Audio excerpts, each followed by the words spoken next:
नमस्कार साथियों, unique politics पे आप सभी का स्वागत है। साथियों, पांचों राज्यों में से 4 राज्यों में हमने बात की कि बीएसपी का जो प्रचार प्रसार हुआ, इस बार बीएसपी को कितनी सीटें मिल सकती है किस किस राज्य में। तो आज हमने राजस्थान की बात की थी, तेलंगाना की बात की। आज हम मध्य प्रदेश की बात करने वाले हैं। मध्य प्रदेश में क्योंकि मतदान हो चुका है 17 नवंबर को, लेकिन जैसे लोगों से अब पूछा जा रहा है कि किसको आपने वोट दिया है या किसकी सरकार आ सकती है किस विधानसभा पे, या मध्य प्रदेश में किसकी सरकार आ रही है, तो अभी तक जो मीडिया दिखा रही थी कांग्रेस और बीजेपी की टक्कर, वो टक्कर तो अभी भी बनी हुई है। लेकिन अब लोगों का ये भी मानना है, ये भी कहना है कि पूरी तरह से किसी की भी सरकार नहीं आ रही। अभी हम ये बात कर रहे थे कि 50-50 दोनों के चांस है कि बीजेपी सरकार बना सकती है या कांग्रेस भी सरकार बना सकती है, 50-50 के चांस है।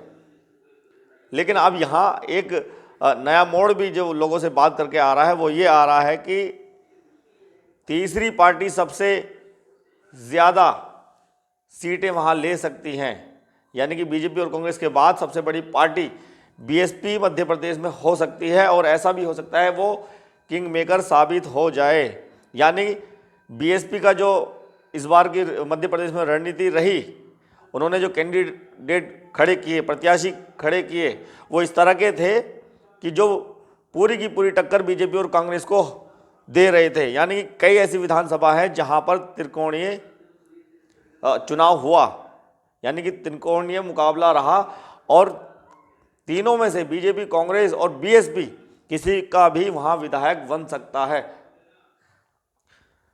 अभी तक 2 विधायक या 3 विधायक बीएसपी के बन रहे थे, लेकिन अब सामने ये आ रहा है कि कई ऐसी विधानसभाएं हैं जहां पर बीएसपी त्रिकोण के मुकाबले पर हैं और वहां पर अपना हो सकता है कि बीएसपी भी अपना विधायक बना ले, यानी कड़ा मुकाबला है कई सीटों पर।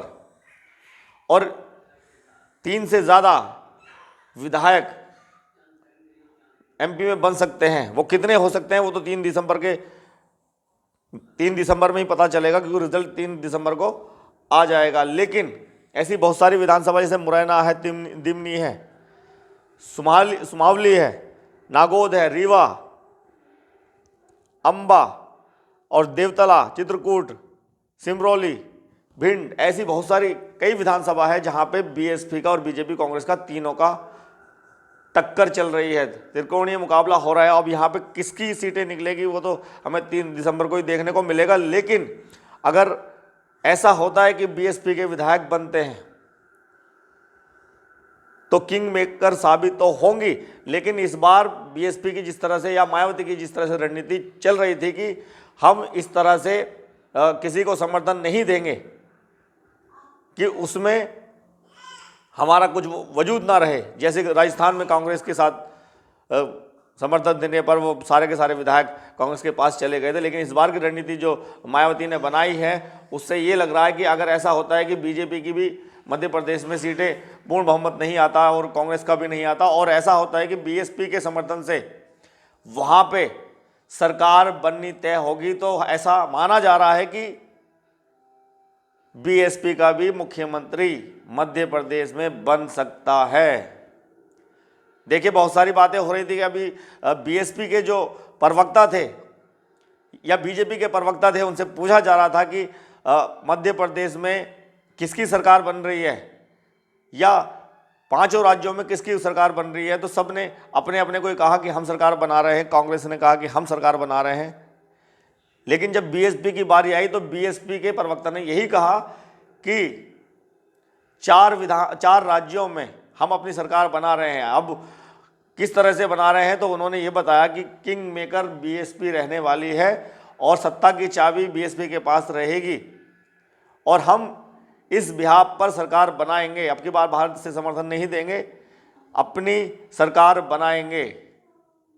क्योंकि बीजेपी कांग्रेस एक नहीं हो सकते और बीएसपी कांग्रेस के साथ नहीं जा सकती, बीजेपी के साथ नहीं जा सकती। लेकिन अगर जाएगी, किस शर्त पर जाएगी, तो अपना मुख्यमंत्री मायावती उन राज्यों में बनाएगी। इस शर्त पर वो समर्थन दे सकती हैं, ये माना जा रहा है। ये कहा जा रहा है बीएसपी की तरफ से भी, और मायावती की भी रणनीति जो है, जो मायावती ने भी कहा है कि इस बार की हमारी जो प्लानिंग है वो इस तरह की है।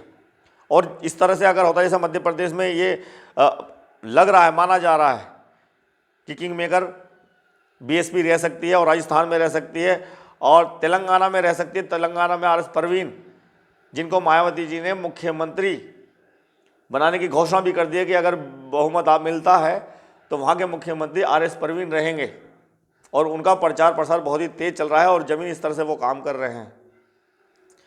तो बीएसपी के प्रवक्ताओं का ये कहना कि हम अपनी सरकार 4 राज्यों में बना रहे हैं, तो इसका सीधे सीधे मतलब ये है कि उनका जो प्रचार प्रसार हुआ पहले से बेहतर रहा, और मध्य प्रदेश में वोट प्रतिशत पहले से बेहतर होगा, सही होगा, ये तो हम पूरी श्योरिटी के साथ भी कह सकते हैं।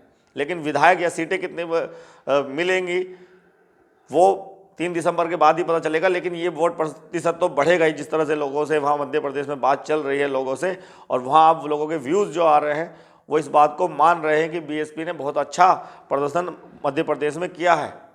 क्योंकि ऐसे बहुत सारे प्रत्याशी थे जो कांग्रेस से टिकट मांग रहे थे, और दिग्गज नेता थे जिनको कांग्रेस ने टिकट नहीं दिया, तो वो बागी थे, उनके साथ जनता थी, लेकिन उनको टिकट बीएसपी ने दिया।